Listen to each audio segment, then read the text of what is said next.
What the Japanese didn't know was that the Americans had broken the Japanese radio code. They knew they could understand Japanese coded messages. And they had been listening to them for a while, and they realized that the Japanese were launching a major assault with a 4-carrier battle group and battleships, etc., against Target X. Now, Target X was never mentioned. It was given a code name, so they don't know what that target is, right? But the Americans had an idea that it was probably Midway Island, because strategically that would be the next thing to take. And so, I should mention, by the way, the Japanese did take some Alaskan islands, Attu and Kiska, and some of the Aleutian Islands up there, all the way up in the north, Alaska. But, so the Americans decided to figure out if Island X was actually Midway. So they had Midway radio a message without code, not uncoded message, to Hawaii, to Pearl Harbor, saying, our water treatment plant is not functioning. And then they listened to Japanese radio control, and they heard the Japanese say, Island X's water treatment plant is not functioning. And they're like, aha, they're going to Midway, right? So we got it now. So the Americans know the Japanese are headed for Midway. The Japanese don't know the Americans are headed for Midway. The Americans have 3 aircraft carriers. The Japanese think they have 2. The Americans know the Japanese have 4, etc. Everyone with me? So the Japanese get there, and by there I mean, 100 some miles from Midway, because this is going to be an air battle, on June 4th, 1942. And the Americans are steaming out from Hawaii to intercept them. The Japanese are coming in this way, the Americans are coming up from the south, basically. And the Japanese admiral now, he's got search planes out, reconnaissance planes, circling big circles, and the reconnaissance planes record that they've seen an American aircraft carrier. But it was through a hole in the clouds, and they couldn't find it again. They couldn't get back and find it again. Because it's really hard to find something on the ocean, actually. It's really difficult. But, so the admiral hears that there might be an American aircraft carrier in the vicinity, and he has to make a decision, because he has one type of airplane that does torpedo bombing and dive bombing. If he's going to go at Midway Island, he only needs dive bombers, because you don't torpedo an island, right? But if he's going to attack the American fleet, he needs torpedo bombers. And so he initially decides, he hears the reports the American fleet is there, he tells them to outfit, well, he had all the airplanes outfitted with bombs, we're going to attack Midway. He hears the report the American fleet is out there somewhere, he has them switch over all the bombs to torpedoes, but then the search planes can't find it again, and so he decides they're not close enough to be a problem yet, so he has them switch back to bombs because he's going to attack Midway, and then the search planes see it again, he switches back to torpedoes. You get the process. In the middle of that, the Americans have realized where the Japanese are. Yeah, listen. If dive bombers are also effective against ships, though, why didn't we just keep it as dive bombers? Even if the torpedo bombers were more effective, it seems like the torpedo bombers would be less effective at bombing an island than the dive bombers would be at bombing ships. So yeah, I mean, dive bombers are as effective against ships, but the thought at the time, the protocol, was that torpedoes are better against ships than bombs. So if you have the choice of torpedoes or bombs, go with torpedoes because it's more effective. We'll find out shortly that the Americans decided to try both, and you'll see what works. But yeah, I mean, the protocol was that torpedo bombers are the way to go. So also, why didn't we then just have some of the planes be torpedo bombers and others be dive bombers? Because then, well, if he's going to fight the Americans, he wants to throw pretty much all of his bombers against the American fleet at once. He doesn't want to just fight half his fleet, because if he's fighting the Americans and he gets into a real fight where they're launching planes, he's launching planes, he wants everything for that, and then he can do the island later. If he's only attacking the island, he wants everything for attacking the island. He doesn't want to have half his fleet sitting around, have his airplanes sitting around doing nothing. So he's going back and forth. Let me just mention one other thing, is that on Japanese aircraft carriers, you have a basically explosion-proof safe that you put all the munitions in when the ship's at sea. All those bombs, all those torpedoes, you put them in a big box at the bottom of the ship that's like 6 feet thick steel, so. But because they were switching the airplanes back and forth, the crews were in such a hurry, they were not putting all the bombs and torpedoes back in the safe when they were done. They were simply stacking them on the air deck and putting on the bombs, and then they would take off bombs and put on torpedoes and stack bombs on the deck. So a lot of munitions were not in the explosion-proof safe, so to speak. Long story short, the Japanese are trying to figure out whether they're going to attack Midway or the Americans. They decide to attack Midway, so they send off dive bombers to attack Midway. The Americans, however, don't have this problem. They know where the Japanese are. They're only going to attack the Japanese. So the Americans launch 2 waves of attacks. They launch one or several squadrons of torpedo bombers. At the same time, they launch several squadrons of dive bombers. The dive bombers are flying at 35,000 feet, and they are above the clouds, right? They are navigating by, figuring out their distance, etc. But they can't see anything because they're at 30,000, they're above the clouds, so they can't see the ocean, they can't see where the Japanese fleet is, etc. Do they have radar? I'm not sure that those airplanes did. I don't think they did. They might have, I don't think so. They are certainly getting responses from, they can radio to their ships and say, and the ships will say, here's the coordinates and here's where they're going, because the ships have radar. But, any questions about any of that?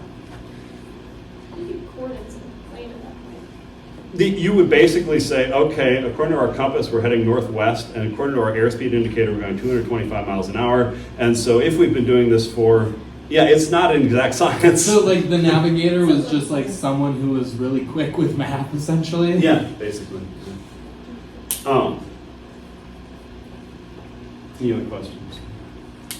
Well, the American torpedo bombers get to the Japanese fleet first. And the Japanese fleet has 4 aircraft carriers. They have fighter planes on them, basically Mitsubishi Zeros, which are just for shooting down other airplanes. They're not for attacking ships. So they launch all of their Zeros to fight off this wave of American torpedo bombers coming in. And the American torpedo bombers are coming in at 20 feet off the water, right? And the Japanese fighter planes shoot them all down. Every single one. In fact, there's only one guy who comes back alive from that first wave of torpedo bomber assaults. It was just an absolute slaughter. And the Americans very quickly realized that their dive bombers, or their torpedo bombers sucked because they were sitting ducks for the Japanese airplanes, and even the planes that got their torpedoes off, they discovered the torpedoes often went under the Japanese ship and didn't cause any damage. So they very quickly realized that torpedo bombers were not very effective. But the American torpedo bomber crews are getting wiped out at sea level. But at the same moment that is happening, the dive bombers think they're over the Japanese fleet, and they come down through the clouds. And what they see before them is 4 Japanese aircraft carriers lined up in a row. And the Japanese, for the ease of their pilots, have painted the decks bright yellow with a bright red dot on it. So the Americans are like, X marks the spot. And what they also notice is that all of the Japanese fighter planes are at 20 feet above the water shooting down American torpedo bombers. So there is nobody who's going to stop them. Yeah. So the Americans basically break into 4 groups and they go after the 4 aircraft carriers, and it only takes about 5 minutes because the American pilots aim for the red dot, and the red dot on Japanese aircraft carriers just happens to be above the deck below where they change bombs and torpedoes on the airplanes, where there happened to be a whole bunch of torpedoes stacked up right then because the dive bombers had been sent up to attack Midway, and several of the aircraft carriers basically exploded. They killed, I forget the exact number, it was about 4,000 Japanese sailors almost immediately. Oh my God. Well, not almost immediately. A lot of them died fighting the fires because the whole ship was on fire. But they sink the Kagi, the Akagi, and the Kaga, the Akagi, and the Soryu. The Hiryu is damaged. Okay. So wait, the Japanese split up their fleet, but they kept their aircraft carriers right all next to each other? They had come back, the aircraft carriers had come back for the assault on the island, because they all have to be close to the island, close enough to do. They still had battleships and stuff trailing in. And if they had had a much bigger group with more perimeter, they would have known where the Americans were. They could have engaged the Americans with battleships, etc., but they didn't have it because they were still trickling in. So the aircraft carriers were kind of on their own and were sitting ducks. Just as a side note, the next day the U.S. would send out another wave of dive bombers that would hit the Hiryu and severely damage it. Would make it back to Japan, but they would scrap it because it was so far gone they couldn't save it. So essentially, in about 5 minutes, the Americans had destroyed all 4 of the aircraft carriers. Now it took 12 hours for some of them to sink because they were on fire, and, et cetera, et cetera. But essentially, because they all had gaping holes in the flight deck, they were no longer able to take airplanes or launch airplanes, and they were on fire. So all those dive bombers they sent to Midway had this ditch in the sea. Oh, dang. But in the middle of all this, the Japanese did manage to launch some torpedo bombers, which hit the Yorktown, which was not in great shape to begin with. And the Yorktown would sink the next day. Oh, dang. But Midway Island remained in American hands, and the United States still had the Hornet and, what was the other aircraft carrier? The Enterprise, which has worked. This meant that for the foreseeable future, now Japan would build new aircraft carriers, but it would take quite a while. So for the next year or so, the United States has 2 aircraft carriers that they can project air power anywhere they want to, and Japan doesn't have the ability to project air power. They basically have to use islands, but they don't know where the Americans are coming, so they have to split up their aircraft to different islands, so each island has a small amount, but the U.S. can bring an overwhelming number of airplanes anywhere they want to attack. So the U.S. basically has air superiority. Any questions about that?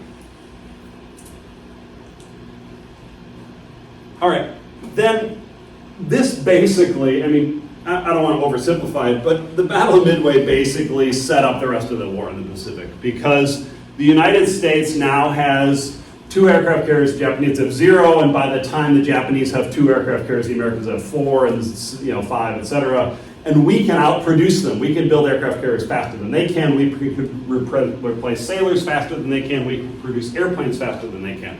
We also, at the beginning of the war, the Japanese had, the Mitsubishi Zero, for instance, was a much better airplane than anything the Americans had to fight it. But by the middle of the war, the United States had come up with a whole bunch of new types of airplanes that turned out to be better than the Zero. And the Japanese basically used the Zero the entire war, and by the last 2 years of the war, the United States, for instance, Corsairs are just way better, and Hellcats are way better than the Zero, and P-38s are way better than Zeros at air-to-air combat. In fact, the U.S., you guys know what a P-38 looks like? It's a weird looking airplane. Twin engine. Yeah, it's basically the pilot sits in a little center pod, and then you have the wings coming off of it, and then it's got 2 big engines here on each wing, and then the engines are part of the tail, and then there's like a tail back here. Whoa. If you see one, you'll know what it looks like. But in fact, they have one at the museum in Superior, the Bong Museum, because the greatest American fighter pilot in World War II flew one of those, and he was Richard I. Bong from Poplar, Wisconsin. And so they have that whole museum in Superior. If you're driving through Superior, it's right on the right when you turn left on Highway 2. Anyway, his plane's in there, so you can go see it if you want to. There's a tank out front, just to let you know it's a military museum. But the P-38s, because the P-38s turned out to be absolutely fantastic at climbing and diving. And so what the P-38s would do is fly at a really high altitude, and if they saw any Japanese fighter planes, they would just dive through them and then turn around and come right back up this way and keep going like that. And Zeros could not keep climbing like that. And so they had very little chance to hit these. The Americans had lots of chance to shoot the Japanese down, and the Japanese had very little chance to shoot the Americans on the way by. And there are a number of other American planes that are superior. And by 1943, it's really, American airplanes are overwhelmingly superior. There was something called the Marianas Islands, which are right up here. There was an air battle called the Marianas Turkey Shoot because the Japanese and the Americans engaged in a major air battle, and the Japanese casualties were like 10 times higher than the Americans. It was just an absolute slaughter because the American planes were just better. I drive out of DC every single time I come here since Yes. I haven't stopped. It's cool. It's a funky. question. It's a really good It's pretty good. Paul's got some skill with the heart. That's I know you That's said a great he doesn't, diagram of the plane. The perspective is really strong. But I know you say you don't, but you've got some skill. He always says as soon as you mention that. He's shy. Bashful. So essentially, Midway is June of 42, and essentially the Americans now have a clear shot at attacking the Japanese. And by this time, I mean, December, U.S. enters the war and it starts immediately drafting and training soldiers and sailors, etc. By late 42, and they basically fought the Battle of Midway with soldiers and pilots, etc., who were in the Navy when the war started. But by later 42, they now have a military force that's newly minted, ready to, and getting much bigger. And so they essentially decided on a two-pronged attack against Japan. The overall strategy was that they were basically going to start here at Guadalcanal, which is down here, and they are going to fight their way over the big islands, Papua New Guinea, Borneo, Sumatra, these big islands, and up through the Philippines. They're going to have the U.S. Army do that, right? Because these islands are big enough. It's basically land campaigns. They're going to have the U.S. Army do that. Then they're going to have the U.S. Navy do what's called an island hopping campaign, where they would pick. There's all these islands here in the middle of the Pacific, and they're all tiny. And so you would have the Marines take an island and you'd build an airstrip on it, and then you would jump 2 or 3 islands down the chain. You wouldn't try to take every island. You would simply use that airstrip to prevent any ships from resupplying Japanese islands, and you just move on 3 or 4 islands and take that one and build an airstrip, and then move on 3 or 4 islands and take that one, and you're basically just isolating the islands in the middle. You're cutting them off from getting these supplies from Japan, and you're basically saying, I don't care what happens on those. They're tiny islands. The Japanese can sit there till the end of the war, but we're working our way towards Japan. So the Navy and Marines are basically working up through Saipan, Iwo Jima, and then Okinawa. The Army is basically working up through Papua New Guinea, the Philippines, etc. Everyone with me?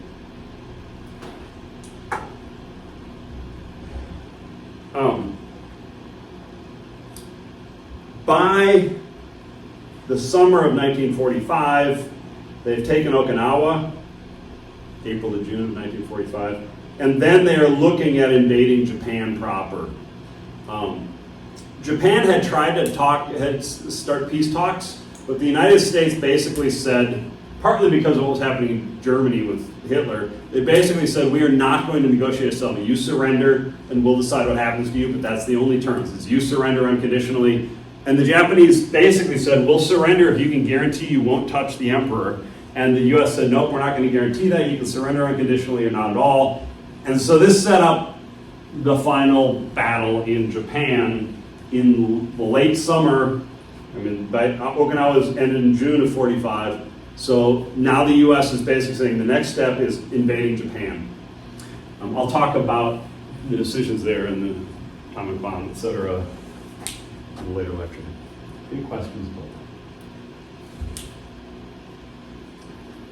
All right, why don't we take a 5-minute break, and then I will start the thin red line, and I will introduce it. Actually, let me introduce it right now really quick. This came out the same year as Saving Private Ryan, right?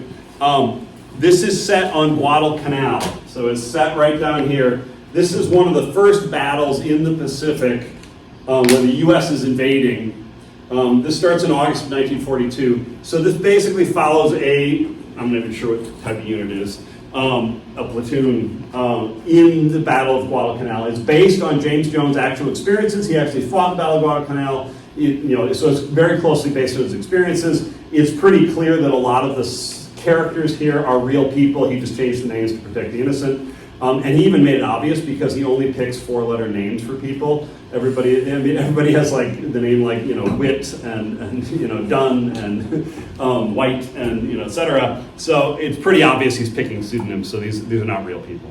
But I want you to pay attention to how he sees heroism or masculinity playing out, how he sees combat in World War II playing out. And this movie has a big meditation on the meaning of war, etc. Kind of like Saving Private Ryan is the whole trolley problem, in movie form, because it's like, can you sacrifice one person, these people to save that one person, etc.